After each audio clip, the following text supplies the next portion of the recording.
नमस्कार। दिल्ली में हुई कांग्रेस की नेशनल ओबीसी काउंसिल की बैठक एक बार फिर राजस्थान कांग्रेस के उस दरार को सबके के सामने दिखा दिया जिसे पार्टी दिल्ली दरबार लंबे समय से पर्दे के पीछे छिपाने की कोशिश कर रहा था। मजेदार बात देखिए कि जहां एक तरफ मंच पर अशोक गहलोत, सचिन पायलट जैसे दिग्गज नेता सिर्फ फोटो खिंचवाने के लिए साथ बैठे थे, जबरदस्ती की मुस्कुराहट बिखेर रहे थे, वहीं राजस्थान कांग्रेस की असली एक तरीके से ये कहें कि प्रदेश अध्यक्ष गोविंद सिंह डोटासरा इस बड़ी बैठक में पूरी तरह गायब थे। अब सवाल उठता है कि जब पार्टी की जितनी आबादी उतना हक, ओबीसी हक या फिर जितने बड़े मुद्दों पर लगातार पार्टी काम कर रही है, संगठन चलाने के लिए एक चेहरा गोविंद सिंह डोटासरा का रख रही है क्योंकि ओबीसी समाज से आते हैं। वह जो एक तरीके से बैठक थी वो छोड़कर उस समय उदयपुर में रैली कर रहे थे। गोविंद सिंह डोटासरा का इस रैली में मौजूद ना होना बताता है कि कांग्रेस के अंदर किस प्रकार अंदरूनी खींचतान चल रही है। हालाँकि गोविंद सिंह डोटासरा इस बैठक में मौजूद क्यों नहीं थे, ये एक काफ़ी नॉर्मल बात हो सकती है, पर वह मुख्य सदस्य के रूप में इस कमिटी के अंदर कार्यरत हैं। ऐसे में उनका मौजूद ना होना बहुत से सवाल खड़े कर देता है।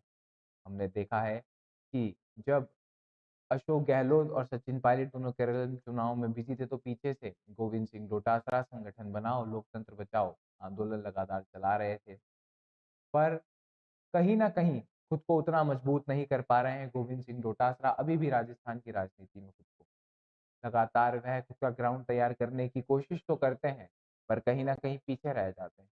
क्योंकि हमने देखा गोविंद सिंह डोटासरा खुद को इकलौते ऐसे नेता हैं, एक तरीके से हम कहें कांग्रेस के अंदर बाकी नेता फिर भी खुद को किसी विशेष जाति समूह से नहीं जोड़ते हैं, पर गोविंद सिंह डोटासरा कहते हैं कि मैं एक जाट नेता हूँ और पार्ट पार्टी को पीछे रखता हूँ और समाज को आगे रखता हूँ, तो कहीं न कहीं वह जाट समाज में खुद को एक बड़ा और प्रतिष्ठित नेता बनाने में लगातार लगे हुए हैं। हालाँकि हनुमान बेनीवाल भी हैं, राजस्थान में आरएलपी के मुखिया जो कहते हैं कि जाट समाज का सबसे बड़ा नेता मैं हूँ। पर देखना ये होगा कि गोविंद सिंह डोटासरा का इस मीटिंग में ना आना किन-किन जो बिंदु हैं उनको दर्शाता है। पहला कि क्या गोविंद सिंह डोटासरा खुद नहीं आए? दूसरा कि उन्हें बुलाया तो गया था, पर किन्हीं कारणों के चलते हुए नहीं आए या फिर उन्हें बुलाया ही नहीं गया। अगर ये तीनों कारण भी होते हैं, तो ये एक तरीके से फेलियर है कांग्रेस का राजस्थान में, क्योंकि अगर राजस्थान में कांग्रेस को 2028 विधानसभा चुनाव जीतना है, तो चारों हाथ और एक जो एक तरीके से कहें मुट्ठी है, उसे साथ लेकर चलना पड़ेगा, क्योंकि कांग्रेस के हाथ की जो चारों उँगलियाँ हैं, वो अलग-अलग दिशाओं में जाती दिखाई दे रही हैं। जहाँ पर हमने देखा कि सचिन पायलट खुद के गुट को मजबूत कर रहे हैं, गोविंद सिंह डोटासरा लगातार संगठन बनाओ, लोकतंत्र बचाओ आंदोलन चला रहे हैं, सचिन पायलट केंद्र में बिज़ी हैं, टीकाराम जूली भी लगातार सभाएँ कर रहे हैं।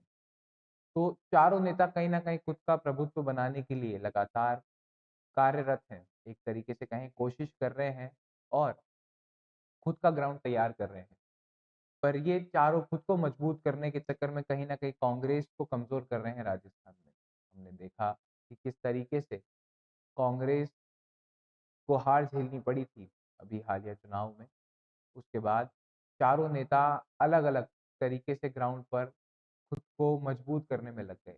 पर कांग्रेस कहीं न कहीं पीछे छूटती दिखाई दी। सेल्फ इंटरेस्ट के लिए क्या अब कांग्रेस पार्टी की जो साख है, उसको दाँव पर लगा देंगे? क्योंकि गहलोत कांग्रेस आलाकमान को पहले ही संदेश दे चुके हैं कि चौथी बार गहलोत सरकार वरना भजन लाल बरकरार। वहीं सचिन पायलट का हमने देखा कि इस इन तस्वीरों में निकल कर आया जो दिखा रहा था कि अशोक गहलोत एक तरीके से राहुल गांधी के बगल में बैठे हैं और सचिन पायलट थोड़ा-सा दूर है।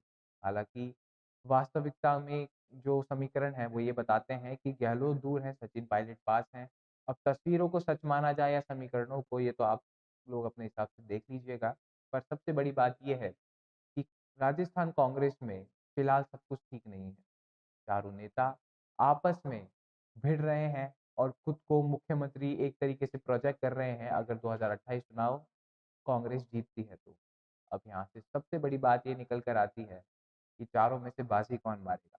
सबसे बड़ी बात, अगर किसी एक को चुनाव में चेहरा घोषित कर दिया जाता है, तो बाकी 3 क्या कांग्रेस को हराने में लग जाएँगे या फिर उस तीसरे चेहरे को एक तरीके से उसकी छवि खराब करने में अपना पूरा जान झोंक देंगे? सवाल बहुत सारे हैं, पर इनकी आपसी खींचतान कांग्रेस को नुकसान पहुँचाएगी, ये तो साफ है।